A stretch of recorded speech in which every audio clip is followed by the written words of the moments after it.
అన్నీ ఉన్న ఒక యువరాజు అంటే సంపద, అధికారం, గౌరవం ఏదీ తక్కువ లేదు. అయినా సరే అతను తీవ్రమైన నిరాశలో ఉన్నాడు. ఎందుకలా? ఈరోజు మనం ఆ యువరాజు కథలోకి, అతని అంతర్మథనంలోకి కాస్త లోతుగా వెళదాం.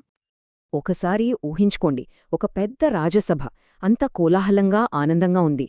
కాని సరిగ్గా ఆ సభ మధ్యలో యువరాజు రాముడు మాత్రం పూర్తి మౌనంలో ఏదో తీవ్రమైన విచారంలో మునిగిపోయున్నాడు. కాబోయే మహారాజు ఐశ్వర్యానికి కొదవేలేదు, కాని ముఖంలో మాత్రం సంతోషమనేది లేదు. అసలతని బాధేంటో ఎవరికీ అంతుపట్టడం లేదు. అయితే అతని సమస్యేంటి? అతని దగ్గర ఏదో లేదని కాదు సమస్య. అసలు విషయమేంటంటే అతను ఈ ప్రపంచాన్ని ఎలా చూస్తున్నాడు అనేదే అసలైన సమస్య. ఇది యాజమాన్యానికి సంబంధించింది గాదు, అవగాహనకు సంబంధించిందే అన్నమాట. సరే, ఇప్పుడు మొదటి భాగంలోకి వెళదాం. ఒక యువరాజు వింత దుఃఖం. అసలు రాముడికి వచ్చిన ఈ అంతులేని విచారమేంటి? అతని మనస్సును అంతగా తొలిచేస్తున్న ఆవేదనకు కారణమేంటి? తెలుసుకుందాం పదండి. అలాంటి సమయంలో మహర్షి విశ్వామిత్రుడు రాముడి దగ్గరికి వచ్చి సూటిగా ఒక ప్రశ్న అడిగాడు. రామా, ఎందుకింత విచారం అని. అంతే, ఆ ఒక్క ప్రశ్నతో రాముడు తన మౌనాన్ని వీడాడు. తన బాధకు కారణమైన ఒక భయంకరమైన సత్యాన్ని వివరించడం మొదలుపెట్టాడు. ఇక రెండవ భాగం, శాశ్వతత్వం అనే భ్రమ.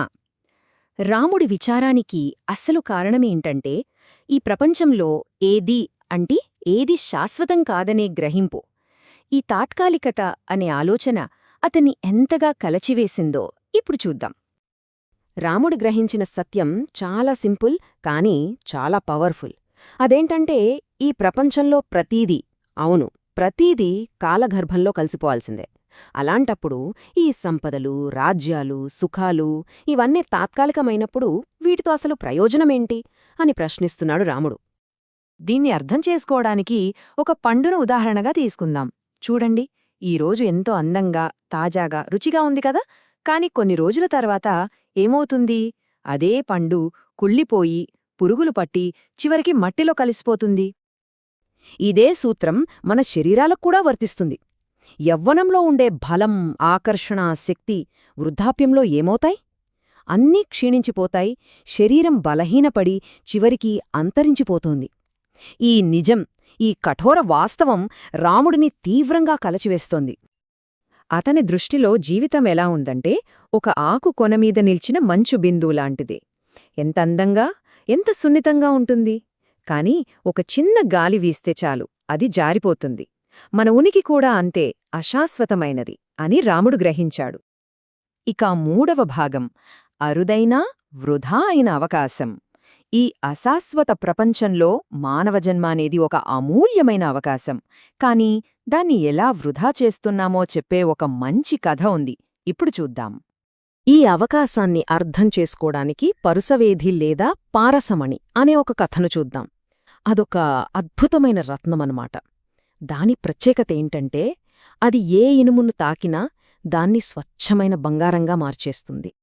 కథలోకి వెళితే ఒక పేదవాడికి ఒక మహర్షి ఈ పరస్వేదినిచ్చి, దీన్ని 1 సంవత్సరం పాటు నీ దగ్గరుంచుకో, ఎంత బంగారమైన చేసుకో అని చెప్తాడు.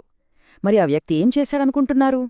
అతను ఆగండి, ఇప్పుడే ఎందుకు, ఇంకా చాలా ఇనుము సంపాదించి దాని ధర తగ్గాక అప్పుడు ఒకేసారి పెద్ద మొత్తంలో బంగారం చేసుకుందాం అని దిరాశతో వాయిదా వేస్తూ ఉండిపోయాడు.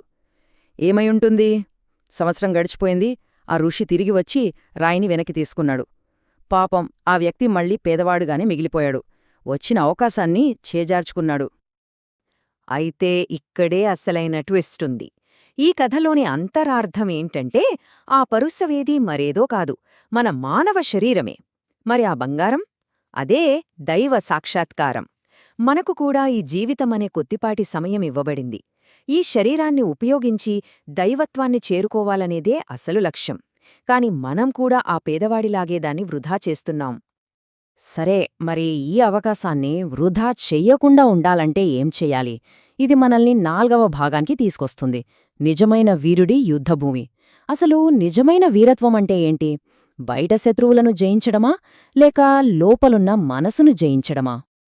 సాధారణంగా వీరులు అంటే మనకెవరు గుర్తొస్తారు? రాజ్యాలను, సైన్యాలను జయించినవాళ్లు కదా. కాని రాముడి దృష్టిలో అది కాదు అసలైన వీరత్వం. నిజమైన వీరుడెవరంటే తన మనస్సును, తన ఇంద్రియాలను జయించినవాడు. అసలైన యుద్ధం బయట కాదు, మన లోపలే జరుగుతుంది. నిజానికి ఈ ఆలోచన కొత్తదేమీ కాదు. ఇది కాలాతీతమైనది. గాంధీజీ చెప్పిన స్వరాజ్యం అనే మాటను తీసుకుంటే దానికి అర్థం కేవలం బ్రిటిష్ వారి నుండి స్వాతంత్రం పొందటం మాత్రమే కాదు. అసలైన స్వరాజ్యమంటే మనల్ని మనం పాలించుకోవటం, మన ఇంద్రియాలపై మనకు పూర్తి నియంత్రణ ఉండటం. ఇక చివరి భాగం 5వది, చికిత్స అవసరమైన ఒక వ్యాధి. రాముడు తన బాధను, ఈ ప్రాపంచిక జీవితాన్ని ఒక వ్యాధిగా చూశాడు. మరి ఆ వ్యాధికి చికిత్స ఏంటి? అదే ఈ చివరి భాగంలో చూద్దాం. రాముడు తన స్థితికి ఒక పేరు కూడా పెట్టాడు. అదే భవరోగం. అంటే ఏంటి? ప్రాపంచిక అస్తిత్వపు వ్యాధి. మనం ఈ తాత్కాలిక ప్రపంచం మీద పెట్టుకున్న అనుబంధం వల్ల పుట్టటం, చనిపోవటం, బాధపడటం, ఈ చక్రంలో ఇరుక్కుపోయాం. ఈ చక్రమే ఒక పెద్ద రోగం అంటున్నాడు. అందుకే రాముడికి అంత తొందర, తక్షణమే ఒక పరిష్కారం కావాలి. అతనేమంటున్నాడంటే, నా మనసు స్పష్టంగా ఉన్న ఈ యవ్వనంలోనే నేనీ వ్యాధికి చికిత్స తీసుకోకపోతే భవిష్యత్తుకు గ్యారంటీ ఏముంది? చాలామంది అనుకున్నట్టు ముసలితనంలో చూసుకుందాంలే అని వాయిదా వేయడానికి అతను సిద్ధంగా లేడు. ఎందుకంటే భవిష్యత్తు అనేది ఎవరి చేతుల్లో లేదు. సరైన సమయం ఇప్పుడే అని అతని వాదన. చివరిగా ఈ కథ మనందర్నీ ఒక ప్రాథమికమైన ప్రశ్న దగ్గర నిలబెడుతుంది. ఇంత క్షణికమైన ఈ మానవ జీవితంలో అత్యంత విలువైనది ఏది? దేనికి మనం ప్రాధాన్యత ఇవ్వాలి? ఈ జీవితాన్ని ఎలా సద్వినియోగం చేసుకోవాలి? ఈ ప్రశ్నలకు సమాధానం బహుశా మనలోనే వెతుక్కోవాలేమో.